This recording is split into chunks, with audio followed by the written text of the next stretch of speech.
Okay, I want you to picture the scene. It's December 24th, 2012, Christmas Eve. The best time of the year. Exactly. The turkey's in the oven, or maybe it's a ham, whatever your family does. Families are all gathering in the living room. You can almost smell the pine needles and the food cooking. Totally. The fire is crackling. Yeah. The vibe is just, it's cozy. And you hit that lull in the evening. You know the one. Oh, yeah. After dinner, before presents, everyone's just sort of digesting. And so millions of people, maybe they've just finished eating, or maybe they just need a desperate break from their relatives. They reach for the remote. A tale as old as time. They turn on their TVs, their tablets, their laptops, and they're ready to stream a holiday movie. Maybe it's Elf. Maybe it's Die Hard. We're not here to judge. Hey, Die Hard is absolutely a Christmas movie. That's a whole other deep dive. But they hit play, and then nothing. Just darkness. Well, digital darkness at least. But let's be honest, for a modern family on Christmas Eve, that's basically the same thing. It's the same thing. Utter panic. Because on Christmas Eve 2012, Amazon Web Services, which is, let's face it, the backbone of the internet, it suffered a massive catastrophic failure. Yeah, and we're not talking about a small glitch here. Specifically, their U.S. East 1 region. It took a nosedive. And can you explain for everyone listening what U.S. East 1 is? Because it sounds like jargon, but it's so important. It's probably the single most important piece of internet real estate in the world. At that time, and honestly, even today, it's not just a region. It's the region. It's this massive hub. Okay. So when U.S. East 1 catches a cold, the rest of the internet gets pneumonia. And the specific service that went down was the elastic load balancer. Which is the traffic cop, basically. The perfect analogy. It's the thing that directs all the traffic to the right servers. And on Christmas Eve, it just went on strike. So the traffic cop walked off the job on the busiest night of the year. You got it. And the result was a blackout. Major websites, streaming platforms, all these apps people rely on, they just went dark. Yeah, I just can't imagine the scene inside those engineering departments. It's Christmas Eve. People are supposed to be at home. It was pure, unadulterated chaos. I mean, you have engineering teams all over the world just panic dialing into conference calls, abandoning their families, watching their dashboards just flatline. It is the absolute nightmare scenario for anyone in tech. And this is the whole reason we're here today. There was an exception. A very, very big exception. Right. There was one company, one major global company that was, caught right in the middle of this internet firestorm. And while everything was burning down around them, Netflix was fine. They were better than fine. Yeah. They were just operational. It was bizarre. Their streaming traffic continued almost without a single interruption. The users who were in that failed region, they were just seamlessly automatically moved somewhere else. And most of them had no idea anything had even happened. They just kept watching Home Alone, none the wiser. Which brings us to the billion-dollar question. How? How did a company running on the very infrastructure that failed, they were using AWS just like everyone else, how did they manage to survive when everyone else just collapsed? That is the mystery. And the answer is a little bit terrifying, a little bit genius, and it has completely changed how we think about building reliable systems. That is the mystery we are solving today, and we are so excited you're here with us. Welcome to InfoSec Bytes, your go-to podcast for bite-sized insights on information security, AI, cloud, quantum, and cybersecurity incident root cause analysis. With over 100 episodes, we've got you covered on the latest trends and tips. This year, we will focus more on cloud computing along with other topics, so stay tuned. And today, we are unpacking a concept that frankly sounds absolutely terrifying to the uninitiated. It's called chaos engineering. It really does. It sounds like something a supervillain would major in at university. I have a PhD in chaos. But looking at this stack of research in front of us today, it's actually one of the most sophisticated disciplines in modern tech. It really is. We're going to look at how Netflix built something they called the simian army. And yes, that means an army of monkeys made of code. And we'll see how this whole idea evolved from, just breaking things into a real scientific discipline for preventing disasters. And, maybe most importantly for our audience, we'll look at how this exact same mindset is now being applied to cybersecurity to stop breaches before they can even happen. But first, I think we really have to sit with the philosophy here, because for the average listener, and even for a lot of traditional IT professionals, the core idea of breaking your own stuff on purpose, it just sounds completely insane. It's completely counterintuitive. It's like buying a brand new car and immediately taking a key to the door just to see if the paint holds up. Yeah. It feels wrong. It feels deeply wrong. So let's go back to the beginning. The research we've looked at really highlights this massive paradigm shift that Netflix went through right around 2008 to 2011. That's right. They were in the middle of a huge, risky migration. They were moving from their own private data centers, server racks that they owned, that they could physically touch, Right. In their own buildings. to the public cloud, Yeah. specifically to AWS. And we really can't overstate what a massive psychological shift this is for an engineer. You have to understand the old world, the data center world. Yes, in that world, when you own the data center, you treat your servers like pets. Pets. Really? Oh, absolutely. It's a Okay. very common analogy. You give them names. The server is Gandalf, this one is Zeus, this one over here is Apollo. You know their quirks. You've personally nursed them back to health when they get sick. So if a hard drive fails in Zeus, you're the one rushing in with a replacement part and gently installing it. You are. Hmm. You build these massive firewalls and redundant power supplies all around them to keep them safe. Your entire job, your entire mindset is to prevent them from failing. Because if Zeus goes down, the whole database goes down, and suddenly your phone is ringing off the hook at 3 a.m. Exactly. Failure is the enemy. It's the thing you avoid at all costs. But then, Netflix moved to the cloud. And the cloud is it's a different beast entirely. The cloud is wild. It really is. In the cloud, you don't own the hardware. You're just renting time on somebody else's giant computer. And in that kind of environment, failure isn't just a possibility. It is a statistical certainty. It's inevitable. And the research quotes this massive aha moment from the Netflix engineering team during that migration. It's a phrase that just sticks with you. Avoid failure by failing constantly. It sounds like a Zen coin, doesn't it? Yeah. But it's so profound. Avoid failure by failing constantly. What does that actually mean? It means that in a huge distributed cloud environment, things are always breaking. Instances, which are just virtual servers, they disappear without warning. The network lags for no reason. Some piece of hardware you don't even know exists in a building you've never been to, it just breaks. So you can't build a fortress anymore? You can't. If you try to build a system designed to prevent failure, you will lose that battle. You have to design a system that survives failure. It has to expect failure as a normal state of being. I love the analogy that came up in the research. I think it was from Colton Andrews and the folks at Gremlin. They compare chaos engineering to a flu shot. It is the absolute perfect analogy. I use it all the time. Think about how a vaccine actually works. Okay. You inject a very small amount of harm, a weakened virus, or maybe just a piece of it, like a protein spike into the body. Right. You're not trying to give the person the full-blown flu. Of course not. That would be very bad medicine. The whole point is to teach the immune system how to fight. You're giving it a preview. You're giving the body a little sparring partner. That's a great way to put it. You introduce a little bit of pain now in a very controlled way so that the body can build up antibodies. The system learns, oh, okay, this is what that virus looks like. Here's the plan to defeat it. So that when the real thing hits, when the actual flu season arrives and that virus is everywhere. The body doesn't collapse. It doesn't panic. It just says, I've seen this before. I know what to do. And it fights it off, maybe without you even feeling a symptom. And that's exactly what chaos engineering is for a software system. Precisely. You inject a small, controlled failure, you crash a server, you slow down the network to teach the overall software system how to reroute traffic, how to recover, how to gracefully balance the load. So that when AWS actually goes down on Christmas Eve, the system just shrugs it off. It's already immune. It's just another Tuesday for the software. And we should probably get the formal definition in here. It comes from the Principles of Chaos Engineering Research. And it's a bit academic, but every word here matters. So let's hear it. Chaos engineering is the discipline of experimenting on a system in order to build confidence in the system's capability to withstand turbulent conditions in production. Okay, I want to pause on that last word.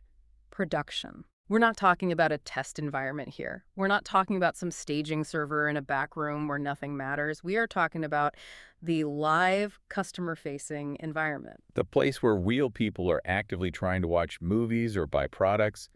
That's the scary part for most people. That is the mental hurdle you have to clear. I have to ask you, and ask our listeners, does that make your stomach turn a little bit? The idea of, intentionally breaking your own product while customers are using it. It should make you nervous. If it doesn't, you probably don't fully understand the risks involved. But the research argues that the fear you feel, that pit in your stomach that says, If I touch this, the whole thing might break. Hmm. That fear is exactly the signal we're looking for. Explain that. What do you mean? If you are afraid to touch your own system, it means you don't trust it. It means, deep down in your gut that it's fragile. You've built a house of cards, and you're terrified of the slightest breeze. And chaos engineering is about forcing you to, what, glue the cards together? Exactly. It forces you to find the weak spots and reinforce them. Yeah. The chaos is already there. It's lurking in the complexity. You just don't know where the next failure is going to come from. This is about finding it on your terms. So Netflix decides to embrace this. They're not just going to wait for servers to break anymore. They're going to break them on purpose. They're going to control the chaos. And this is where it gets really fun. This is where they create the simian army. This is my favorite part of the story. So tell us about the general of this army, the first and most famous one, Chaos Monkey. Chaos Monkey. Yeah. It was born around 2010. And at its heart, it's a pretty simple piece of code, a script with a very singular, ruthless purpose. Okay. It runs during business hours. Whoa, wait, I want to flag that again. Specifically during business hours. That is a crucial, crucial detail. It runs during business hours on a weekday. And what it does is it randomly selects a virtual machine instance in the production environment. So a server that's actively doing work for a customer? Actively screaming a movie to you, maybe? And it terminates it. It just shoots it in the head. Poof, gone. And the idea is that this should happen, ideally, while the engineer who built that part of the system is sitting at their desk with a fresh cup of coffee. That is the entire point. You want the failure to happen when your best people are in the office, fully caffeinated, ready to collaborate and fix it. You do not want that server to fail for the very first time at 3:00 a.m. on a Sunday when the on-call engineer is groggy, alone, or trying to enjoy a family barbecue. So it's forcing the pain into a convenient time slot. You're basically scheduling the disaster to happen when you're most prepared for it. You're scheduling the pain, and you're also enforcing a specific architectural goal, which is this idea of statelessness. Statelessness. Break that down. It just means that no single server should be a special snowflake. The system should be designed so that if any one server dies, the user shouldn't notice at all. If I'm watching Stranger Things and the specific server hosting that video file gets terminated by Chaos Monkey, My iPad should just instantly and automatically switch to another healthy server. without the video even buffering, if Chaos Monkey kills a server and you, the user, get an error message, Then the engineers have failed the test. back to the drawing board. Fix the code. Make it more resilient. Then let the monkey run again tomorrow. It's constant, relentless trial by fire. But Chaos Monkey was just the infantry, right? The research shows they escalated this pretty quickly. Oh, he did. Once the organization got comfortable with losing single servers, once Chaos Monkey just became, background noise that nobody even panicked about anymore, they introduced the next level up. They introduced Chaos Gorilla. Chaos Gorilla, it definitely sounds a lot bigger. It is significantly bigger. Chaos Gorilla doesn't just terminate a single server. It simulates the failure of an entire AWS availability zone. And again, for those who don't speak cloud, what is an availability zone? Think of an availability zone, or an AZ, as a massive, distinct physical data center. It's a building, maybe multiple buildings, full of server racks with its own power and cooling. An AWS region, like US East 1, is made up of several of these independent AZs. So while Chaos Monkey is like a sniper taking out one soldier, Chaos Gorilla is like blowing up the entire barracks. That's a good way to think about it. You're simulating a fire, a flood, a massive power cut that takes an entire facility offline. And the goal there. The goal is to verify that the system can automatically rebalance the traffic.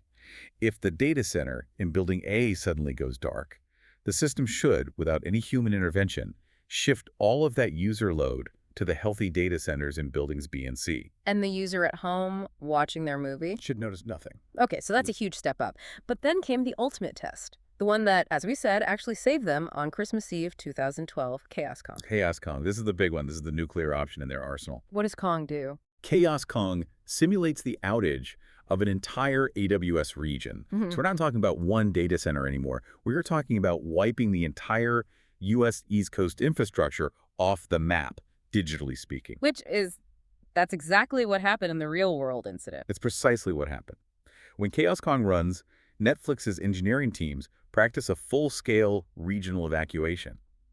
They literally move millions of active user sessions from one region like US East in Virginia to another like US West in Oregon, or maybe even over to Europe. It's like a massive digital migration of their entire customer It base. is. And because they had practiced this, because they had run these massive, terrifying drills over and over again, when the real outage hit in 2012, it was just another day at the office for their automated systems. The failover just happened. That is just incredible. It really is like training for a marathon by actually running marathons, not just, reading books about running. Or maybe a better analogy is training your city's emergency services for a hurricane by simulating a Category 5 hurricane every few months. Right.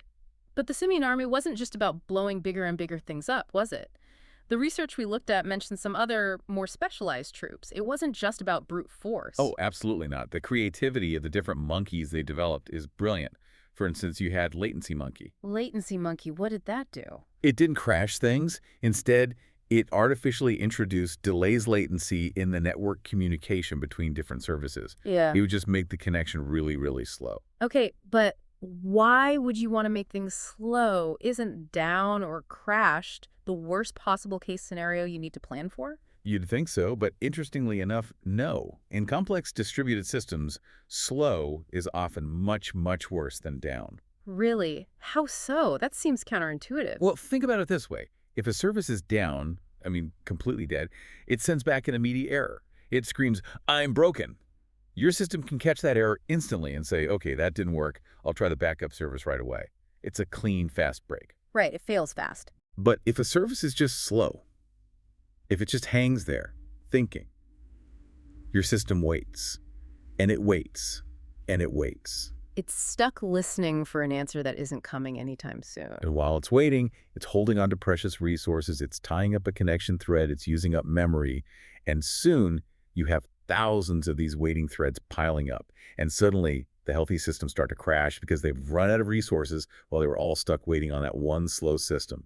It causes a cascading failure across the entire platform. So Latency Monkey was designed to force engineers to build defenses against that, like timeouts and what are called circuit breakers. Exactly. It forced them to program their services to be impatient. If you don't get an answer in, say, 200 milliseconds, you give up, you trip the circuit breaker, and you move on. That makes so much sense. It's the difference between a door being locked, where you turn the handle once and know immediately you can't get in, and a heavy door that you're just pushing on forever, wasting all your energy, wondering if it's ever going to budge. That's a perfect way to put it. Then you had another one called Conformity Monkey. This one was the strict disciplinarian of the Army. The drill sergeant. The drill sergeant, yes. Yeah. It would constantly scan the cloud environment, looking for instances that weren't following the rules, the best practices. Maybe a server wasn't tagged correctly with an owner's name, or maybe it wasn't part of a proper auto-scaling group. And if it found one of these rule breakers, It shut it down, terminated it. wow, ruthless. You didn't fill out your paperwork correctly, you're dead. It sounds incredibly harsh, Hmm. but it was designed to prevent a problem called configuration drift. It prevented engineers from setting up these unique, special snowflake servers that were hand-configured and couldn't be easily replaced. Ah, back to the pets versus cattle idea. Exactly. In the cloud, you want cattle. You want every server to be identical and disposable. Conformity Monkey was the rancher, making sure there were no special pets hiding in the herd. And the research also mentions a couple of others, Security Monkey and Janitor Monkey. Right. Janitor Monkey was very practical. Yeah. It just cleaned up unused resources to save money. You would be absolutely amazed how many temporary test servers get spun up in large companies and then just forgotten about, costing thousands and thousands of dollars every month. I can believe it. And Security Monkey. Well, Security Monkey was really interesting. It was actually a precursor to this whole field of security chaos engineering that we're going to dive into later. It would scan for common security violations like, a server with a port accidentally left open to the entire internet or some other bad configuration. So if you left the digital backdoor unlocked, Security Monkey would find it and start screaming about it. Exactly. It was a proactive security audit running constantly. So we have this whole army of code, the Simian army, designed to enforce discipline and resilience. But as we dig deeper into the research, especially the work by people like Casey Rosenthal and Nora Jones, it becomes really clear that chaos engineering isn't just about, randomly breaking things. It's actually a science. It is a scientific discipline, full stop.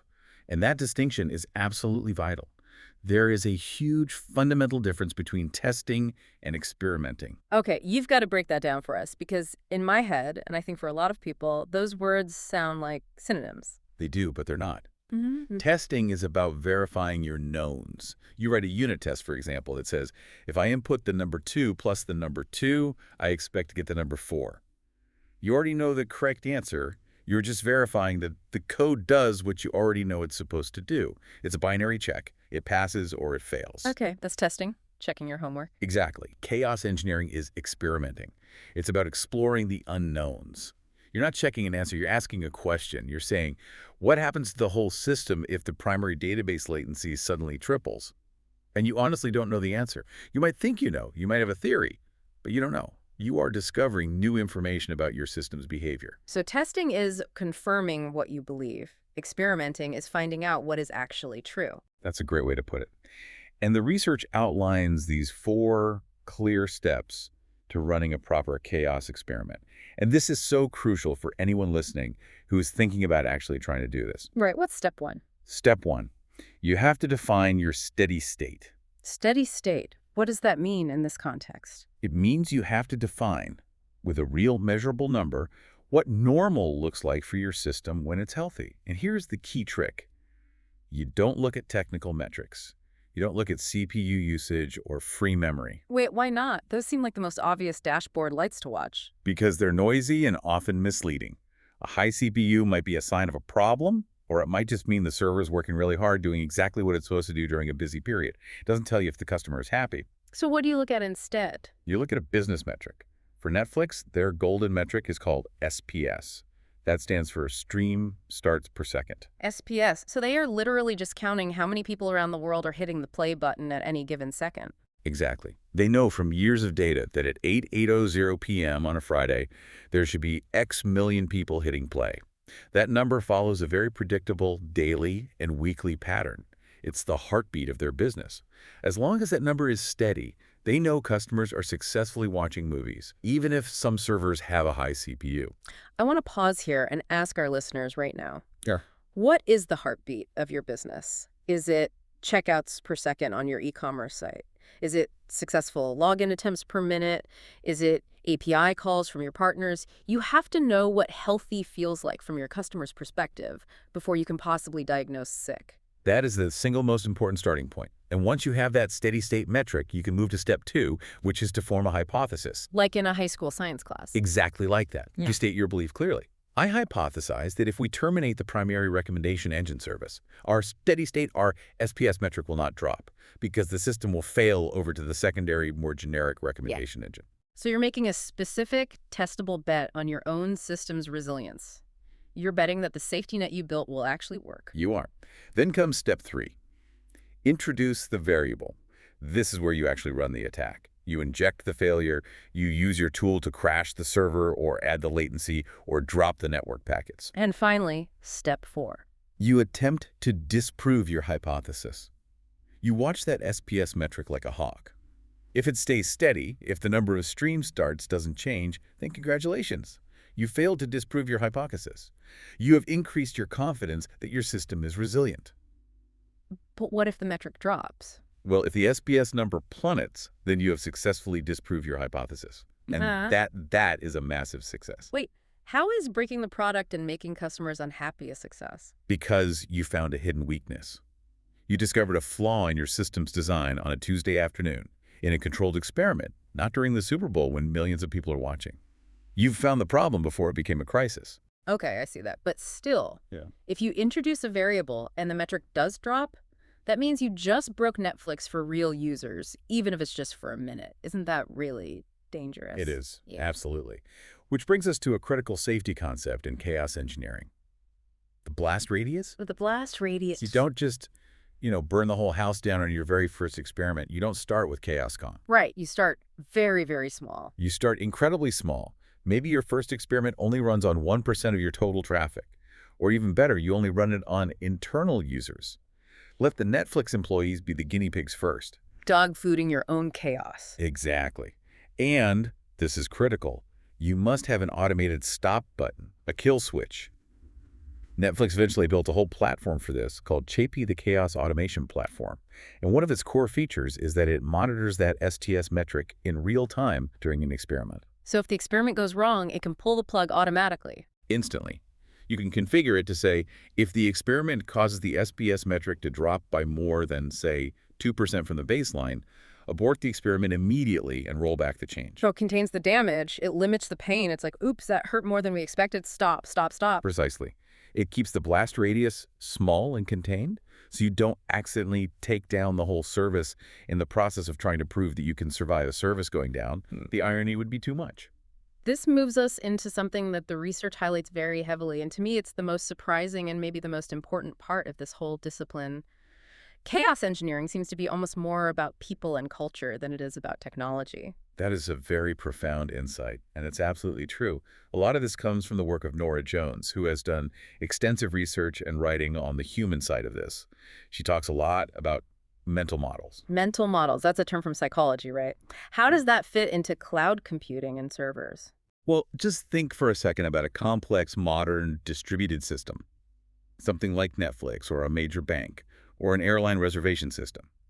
It is physically impossible for one single human brain to understand the whole thing. It's just too big. There are too many moving parts, too many interactions. Right. No one person can hold it all in their head. So instead, every engineer holds a simplified mental model of how the system works. Engineer Alice, who works on the payment system, has her model. She thinks she knows how it works. Engineer Bob, who works on the database, has his model. He thinks he knows how it works. But their models are just approximations of reality, and they might not match up. They almost never match up perfectly. Alice's model might say, oh, if the payment service fails, the caching layer will pick up the slack for at least 10 minutes. But Bob's model might be based on the fact that he knows the cache only updates every 5 minutes, so there will actually be a gap where stale data is served. And usually you only find out about that gap, that difference in their mental models, during a real catastrophic outage. Right. When the site is down and everyone is in a panic, pointing fingers, what chaos engineering does is it exposes that gap between the mental models and reality before the catastrophe. It's a reality check. That's a live-fire reality check.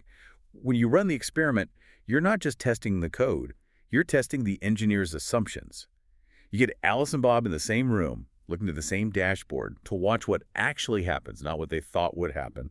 And they see, look, the cache didn't pick it up. Our shared assumption was wrong. And to do that, you need a very specific kind of corporate culture. The research talks about psychological safety. You cannot do this without it. It's a non-starter. You cannot run chaos engineering in a culture where people get blamed and fired for things breaking. That is a huge point. If I'm an engineer and I know that if my service fails a chaos test, my boss is going to yell at me or put me on a performance improvement plan, what am I going to do? You're going to hide your vulnerabilities. You're going to cheat. You'll hard code some quick fix just to pass the test rather than admitting there's a deeper architectural problem. Blame kills innovation. Blame kills innovation, and blame absolutely kills resilience. If people are afraid, they hide problems. Chaos engineering is all about forcing problems out into the light so everyone can see them and fix them together. The culture has to shift from asking who caused this outage to asking how did the system allow this to happen? That's a subtle but incredibly powerful shift in language. It's about the process, not the person. And this brings up another fascinating human-centric concept from the research, the irony of automation. It's a real paradox. The irony of automation, what is it? The paradox is this. As our systems get better and better, more automated, more self-healing, the humans who operate them get less and less practice at fixing them when they break. Their skills get rusty. Their operational muscles atrophy. If your system is so good that it never breaks, your on-call engineering team forgets how to fix it. They lose that instinct, that muscle memory of where to look and what to do in a crisis. It's like an airline pilot who only ever flies on autopilot. That is the classic example. And what happens when the automation does inevitably fail? Which, in a complex enough system, it eventually will. The human pilot who hasn't manually landed a plane in 5 years suddenly doesn't know what to do. So chaos engineering acts as the flight simulator. It's the flight simulator. It's the fire drill. It keeps the human operators sharp. It forces them to look at the logs, to use their dashboards, to practice their incident response process on a calm Tuesday afternoon instead of for the first time during a Black Friday meltdown. It keeps them operationally ready. So we've established that chaos engineering is absolutely vital for reliability, for just keeping the lights on.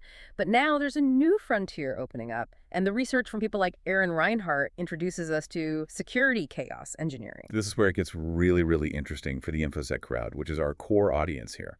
The logic behind it is simple, but incredibly powerful. Lay it out for us. The logic is that security failures, breaches, data leaks, all the bad stuff, are often caused by the exact same kind of unexpected interactions and system complexity that cause system crashes. Right. It's not always some super sophisticated hacker in a hoodie typing green code on a black screen. Sometimes it's just a simple misconfiguration that nobody noticed. Most of the time, it is. A firewall rule gets accidentally deleted during a deployment. A cloud storage bucket permission gets set to public by mistake. Aaron Reinhardt's argument is that we should apply these same chaos principles to our security controls.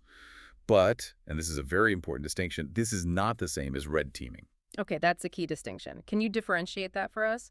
Red teaming is when you hire people to pretend to be hackers, right? Correct. Red teaming or purple teaming is about simulating an actor.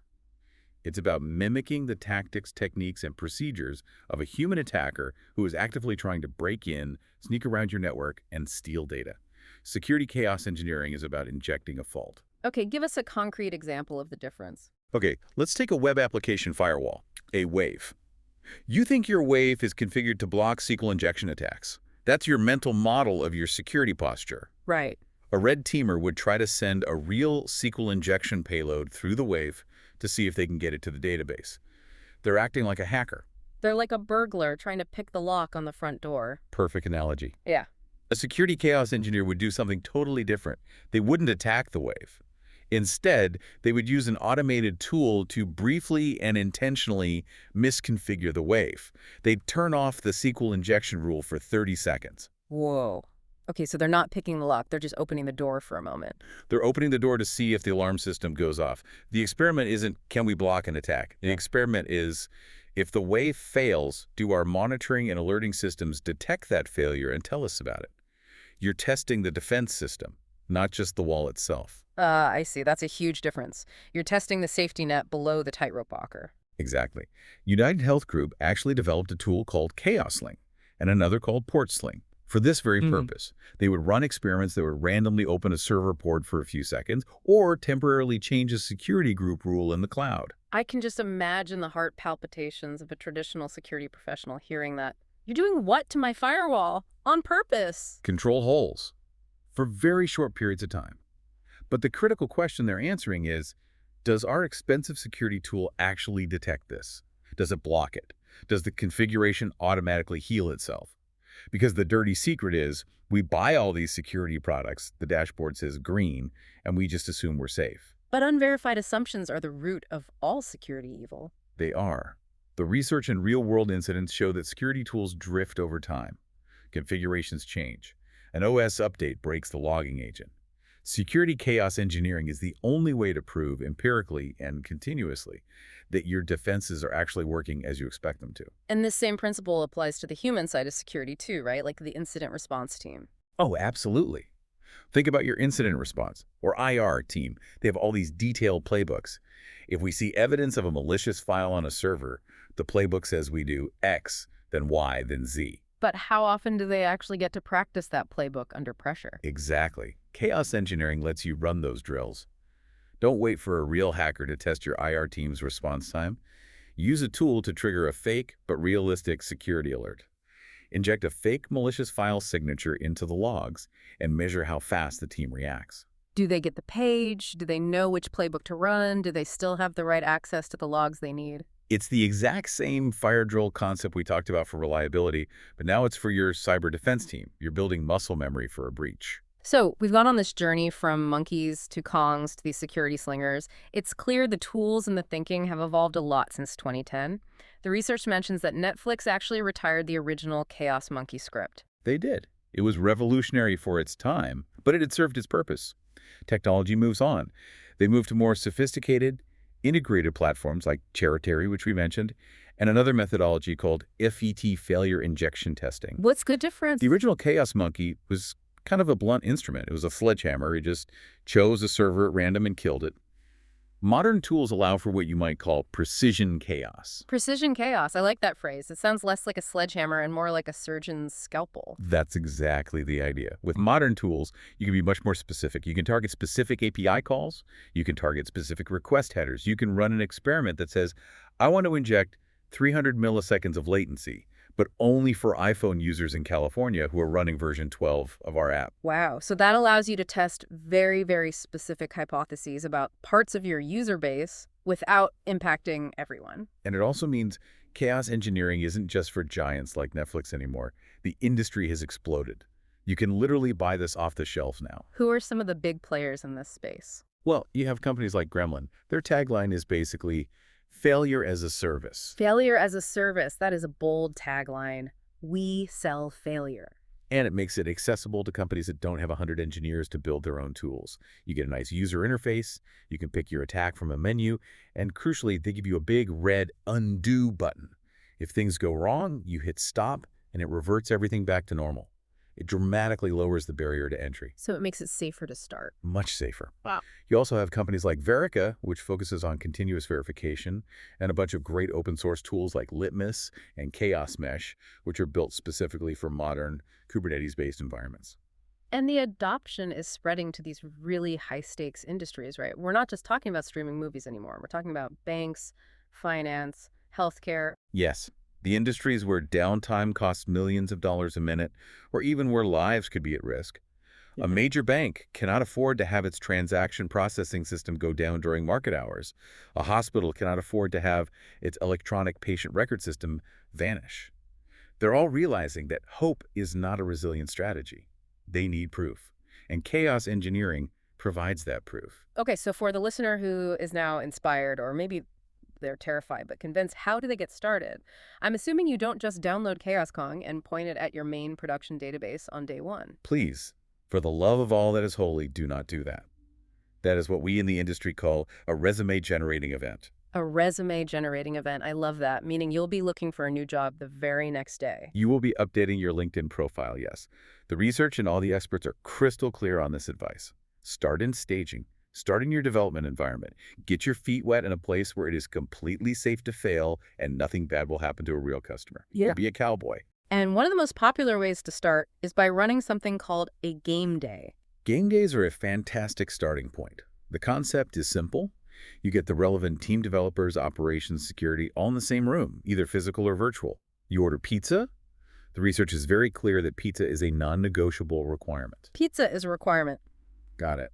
And you plan a specific scheduled failure. You announce, okay, everyone, at 2 p.m. today, we are going to manually turn off the primary search index in the staging environment. Let's all watch the dashboards together and see what happens. So you're turning it into a collaborative team-building exercise rather than a scary, unpredictable crisis. You are. It builds that collective muscle memory in a low-stress environment. It allows people to ask questions. Someone might say, hey, why did that graph on the payments dashboard turn red? I didn't know the search index had anything to do with payments. You learn so much about your own system just by watching it break together. And another really practical tip from the research for getting started, know your cost of downtime. This is for the managers and the business leaders listening. If you want to sell this idea to your boss or your CFO, you have to speak their language, and their language is money. Right. You need to do the math. If 1 hour of downtime for your main application costs the company $100,000 in lost revenue and reputational damage, and you can show that chaos engineering can prevent even 1 4-hour outage per year, the math solves itself. It's not an expense, it's an insurance policy. And finally, there's a prerequisite that keeps coming up again and again in all the research. You must have good observability. You cannot do any of this without it. You can't run an experiment if you can't measure the result. If you don't have good logs, if you don't have distributed traces to see how a request flows through your system, if you don't have that critical steady-state business metric like SPS, you are just breaking things in the dark. And that's not science. That's not science, that's vandalism. The difference is writing it down and measuring the outcome. You need to be able to see the impact of your failure injection immediately so you can learn from it and stop it if it goes too far. This has been a truly fascinating journey, from a Christmas Eve disaster to an army of code monkeys and a whole new scientific discipline for building stronger, safer systems. As we start to wrap up, I want to leave our listener with a final thought, something to really chew on from all this. I think the most powerful summary comes from a quote by Nora Jones, who we mentioned earlier. She said, "Chaos doesn't cause problems, it reveals them." That is powerful. Say that again. Chaos doesn't cause problems, it reveals them. So the problems are already there. The chaos is already in your system. It is lurking in the complexity of your microservices, in the unpredictability of your third-party APIs, in the latency of your network connections. It is there, and it is waiting for you. And the choice you have is not if you will meet that chaos, but when and how. So do you want to meet that chaos on your own terms at 2:00 p.m. on a Tuesday with your whole team ready and your coffee hot? Or do you want to meet it on its terms at 2/5 on the busiest holiday of the year when the whole world is watching and your systems are on fire? I think I know which one I would choose. I would take the Tuesday afternoon any day of the week. Me too, every single time. Thanks for tuning into InfoSec Bytes. Keep exploring our 100-plus episodes on information security, AI, cloud, quantum, and cybersecurity incident root cause analysis. Please like, subscribe. We are on various platforms, Spotify, Apple Podcasts, YouTube, Amazon Music, and share to stay connected and keep your cyber defenses strong. See you in the next episode. Stay tuned.